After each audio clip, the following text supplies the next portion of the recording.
for taking care of my constituents who need the help. Let's keep doubling our efforts and making sure that we help all of our citizens who need AFAN services. And thank you again for being here and putting your money where your mouths are. And now let me introduce the teller of Penn and Teller. Be that way. Oh, great. Oh, don't suck it up to be that. And the pen. I'm the pen of Penn. Teller. Oh my God, we had them both in one place at one time.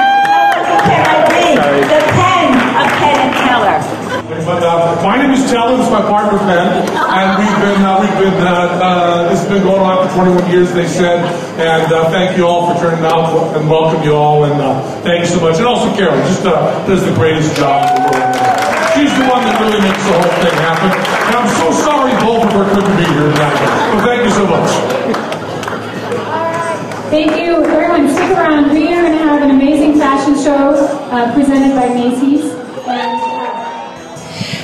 Carolyn Sioka is the Executive Director of AFAN. Wonderful event tonight. Can you tell us what AFAN is all about? Sure. Aid for AIDS in Nevada is an AIDS service organization. We are the oldest and largest here in Nevada, and we provide supportive services for people who are living with AIDS. We also provide services for their families, so those who are affected by the disease is also very important. And we provide housing, transportation, food vouchers, just about anything that they may need. And so we have a great case management team that will help develop a wellness plan for them to make sure that they're visiting with their doctors and staying on their meds and living a comfortable life. About how many people are infected with HIV here in Nevada, and how many people does AFAN help? We have over 8,000 people in the state of Nevada, and about 80% of them reside here in Clark County. We are the fastest growing city in the nation, and so that number changes quite often.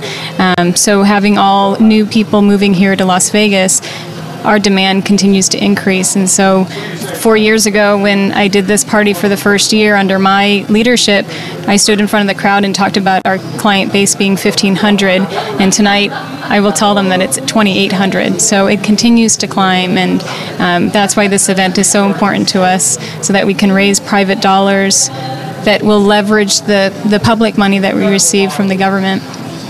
Now, the number is growing, as you say, so rather than decreasing, yet we're trying to bring awareness and education. What do you think we need to be doing differently so that we can find a solution for this? I think we need to be educating the public about HIV. We became a little bit complacent in the mid-90s, late 90s, when the medications became available. People just weren't scared by it anymore. And so if we do a good job of educating our youth, educating people just in general about the disease, and I think we can reduce the infection rate. But until then, we're going to continue to see the infection rates climb. And that's, I think, the misconception, is that the infection rate has never decreased, but the death toll has. And so people are living longer, so it's a much different disease today. It's a very expensive disease to manage, and it's long-term, so you're living with side effects and just disabilities that are challenging. And so it's very expensive for someone to manage living with HIV, and it's a different disease now as far as living longer. So, what do you think are some of the biggest, or maybe the biggest misconception people have about HIV and AIDS? That it's a gay white male disease. That's one of the number one misconceptions. About 50% of the new infections are made up of women.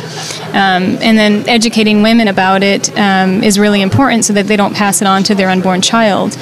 So we were at a time where we had 0 children who were born with HIV, and today, we had 17 in the last year, and that's just completely unnecessary. There's a 2% chance that it'll ever pass on to the child if the mother is in primary care. So again, it goes back to education. It goes back to eliminating the fear and prejudice that is attached with this disease. And when people can accept it and understand it, then we can embrace the people who are living with HIV, but we can also pass on preventative messages. Now, you're going to be traveling to Africa globally. Is it to raise awareness about this? No, I'm actually traveling to Africa with, I'm currently at UNLV working on my MBA program. And part of our course is to take a trip to a country with an emerging economy. And it just so happens that South Africa is the country that my class is going to. And so the entire class wants to do something with regards to HIV and see if we can give back to the community there.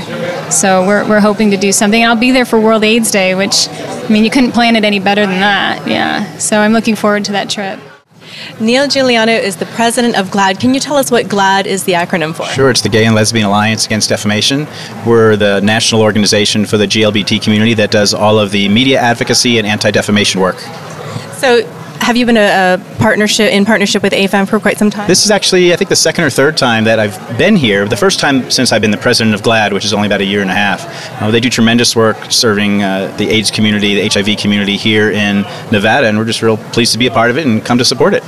Now, with all of the education that's occurred and the knowledge that people have and just common sense, really, is defamation still really a big issue? Well, you'd be surprised. It still is. We find all across this country, perhaps not in New York or LA, but it's a big country out there, and there's a lot of defamation against the GLBT community each and every day. And so we work with the media to make sure that the media is covering those incidents fairly accurately and inclusively.